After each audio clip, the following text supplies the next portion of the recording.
आईचे 8वे रूप आहे महागौरी। अतिशय शांत सुस्वभावी अशी ही माता महागौरी आहे। नावाप्रमाणेच गौरवर्णाची अशी ही देवी आहे। सर्व पापांचा नाश करणारी शुभ्र वर्ण शंखासारखा रंग या देवी मातेचा आहे। हिचं वय वर्ष 8 आहे। सफेद वस्त्र हिने परिधान केलेलं आहे। महादेवांना पती म्हणून प्राप्त करण्यासाठी तिने जी तपस्या केली त्यामुळे तिचा रंग कृष्णवर्णीय झाला होता।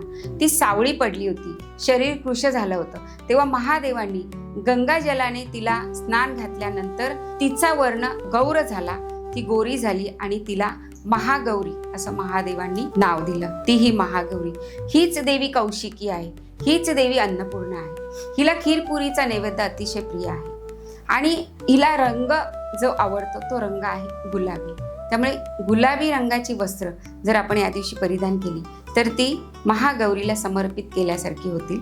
जय माता दी।